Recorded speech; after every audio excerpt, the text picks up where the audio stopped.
Assalamualaikum warahmatullahi wabarakatuh. Sahabat cahaya hikmah yang dirahmati Allah. Di episode sebelumnya, kita telah belajar dari kerajaan Kalingga, sebuah negeri yang membuat orang jujur merasa aman, dan orang curang merasa ketakutan, karena keadilan ditegakkan tanpa pandang bulu.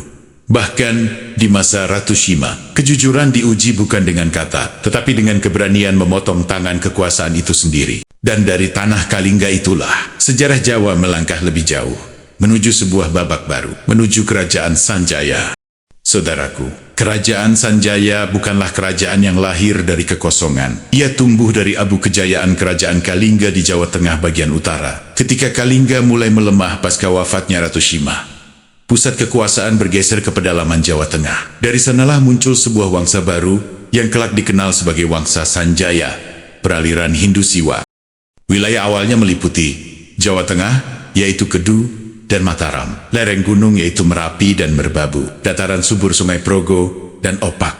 Alam subur menjadi fondasi politik. Tanah yang makmur melahirkan kekuasaan yang stabil. Pendiri kerajaan ini adalah Raja Sanjaya, Rakai Mataram Sang Ratu Sanjaya. Nama Sanjaya diabadikan dalam prasasti Canggal 732 Masehi yang ditemukan di Gunung Wukir, Magelang. Dalam prasasti itu, Sanjaya digambarkan sebagai raja kuat, tegas, adil, penegak dharma, pemuja Dewa Siwa. Ia mendirikan lingga suci sebagai simbol. Kekuasaan harus berdiri di atas nilai ketuhanan dan keadilan. Sanjaya bukan raja sembarangan. Ia memiliki darah bangsawan kuat. Ayah, Sanasena, raja yang digulingkan. Ibu, Sanaha, saudari Ratu Shima, dari Kalingga. Artinya, Sanjaya adalah cucu ideologis dari keadilan Ratu Shima. Ia merebut kembali tahta ayahnya. Bukan sekadar balas dendam, tapi restorasi kekuasaan yang sah. Politik kerajaan Sanjaya bersifat monarki, turun-temurun, terpusat pada raja, didukung kaum Brahmana, legitimasi agama sangat kuat. Raja bukan hanya penguasa politik, tetapi wakil kosmik Dharma di bumi. Namun kekuasaan tidak selalu tenang. Di Jawa Tengah, Sanjaya tidak sendirian. Muncul wangsa Shailendra yang beraliran Buddha Mahayana. Terjadilah perebutan pengaruh, politik pernikahan, koeksistensi, penuh intrik. Bukan sekadar perang senjata, tetapi perang ideologi dan spiritual. Konflik Sanjaya Shailendra mereda melalui cinta yang syarat politik. Rakai Pikaton Wangsa Sanjaya menikah dengan Pramodawardhani Putri Shailendra.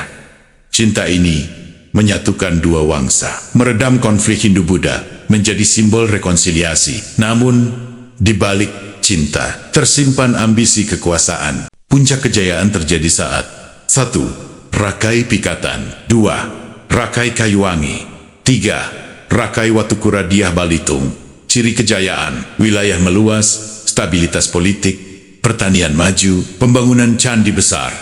Candi-candi Hindu megah seperti Candi Prambanan. Candi di Kompleks Dieng menjadi saksi ketika kekuasaan bersatu dengan seni dan iman. Beberapa tokoh besar. 1. Sanjaya, pendiri. 2. Rakai Panangkaran, awal konflik Shailendra. 3. Rakai Pikatan, pemersatu wangsa. 4. Rakai Kayuwangi. 5. Diah Balitung, puncak administrasi. Mereka bukan hanya raja, tetapi arsitek peradaban Jawa kuno. Keruntuhan tidak datang tiba-tiba. Faktor penyebab, bencana alam, letusan Gunung Merapi, menghancurkan pusat kerajaan, pergeseran politik, ancaman dari Jawa Timur, kelelahan kekuasaan, dinasti panjang melemah dari dalam. Akhirnya, pusat kekuasaan berpindah ke Jawa Timur, dipimpin oleh Empu Sindok yang mendirikan Wangsa Isyana. Disitulah kerajaan Sanjaya berakhir sebagai entitas, namun roh kekuasaannya tidak pernah mati.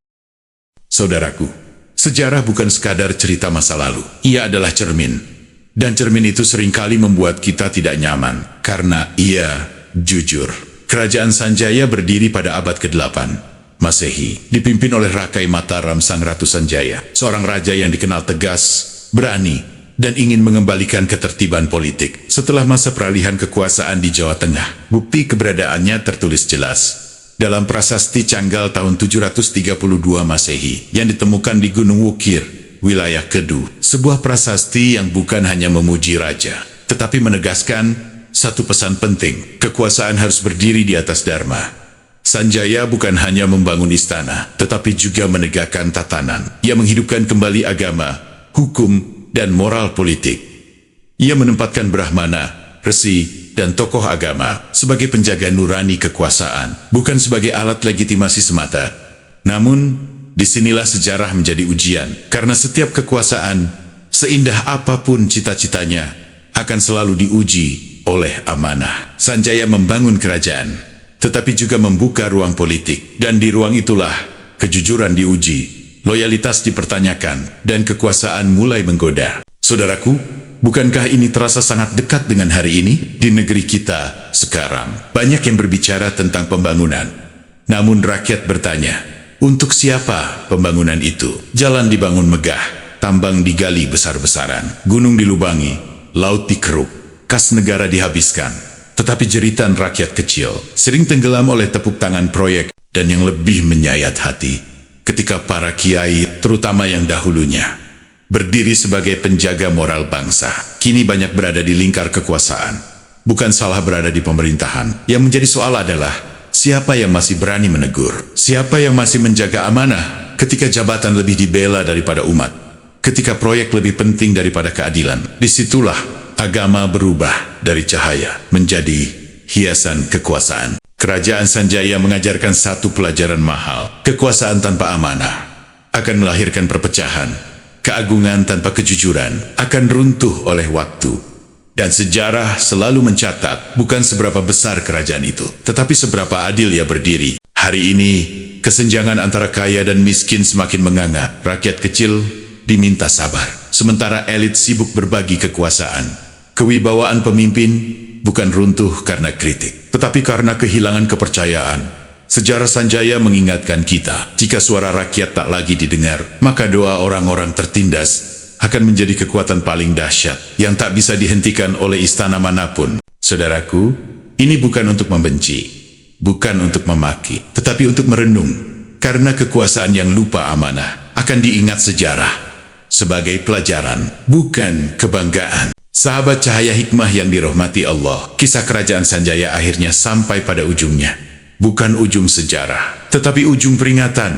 Karena Sanjaya tidak runtuh hanya oleh waktu, melainkan oleh satu hal yang selalu menjadi musuh terbesar kekuasaan. Lupa pada amanah.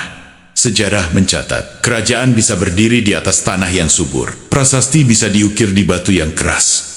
Namun kepercayaan rakyat jauh lebih rapuh daripada candi manapun. Ketika kejujuran mulai ditawar, ketika kekuasaan mulai dibela lebih keras daripada kebenaran, disitulah cahaya kerajaan perlahan meredup, tanpa suara, tanpa perang, tanpa gemuruh. Para leluhur Nusantara mengajarkan satu pesan sunyi, raja yang adil akan dikenang, raja yang lalai akan dilupakan, dan hari ini, pesan itu seolah kembali mengetuk pintu zaman, ketika pembangunan dijadikan angka, bukan kebutuhan, ketika jabatan menjadi kehormatan, bukan tanggung jawab, ketika ulama lebih sering berada di lingkar kekuasaan daripada di sisi jeritan umat. Maka sejarah bertanya, bukan dengan amarah, tetapi dengan keheningan, masihkah amanah dijaga? Ulama Nusantara pernah berpesan, jabatan itu bukan nikmat, tapi beban yang kelak akan dimintai pertanggungjawaban sampai ke liang lahat.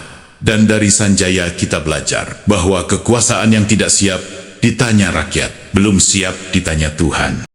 Ya Allah, jangan Engkau jadikan kami orang yang pandai berbicara, namun lalai menjaga amanah. Lembutkan hati para pemimpin kami.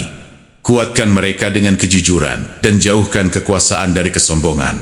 Jika kami diuji dengan jabatan, jangan biarkan kami lupa pada rakyat. Jika kami diuji dengan kesempitan, jangan biarkan kami kehilangan harapan. Jadikan kami hamba yang berani berkata benar, dan pemimpin yang takut kepadamu, lebih dari takut kehilangan kekuasaan. Amin ya Rabbal Alamin. Saudaraku, jika kisah ini membuat hatimu terusik, bukan karena ingin membenci, melainkan karena nurani masih hidup di cahaya hikmah. Sejarah tidak kami ceritakan untuk nostalgia, tetapi untuk menjaga akal dan iman, agar tidak padam oleh gemerlap zaman. Jika menurutmu sejarah harus tetap menjadi cermin, bukan alat pembenaran. Jika menurutmu ulama harus tetap menjadi cahaya, bukan ornamen kekuasaan. Jika menurutmu rakyat kecil pantas didengar, bukan sekadar dijanjikan, like video ini sebagai tanda setuju.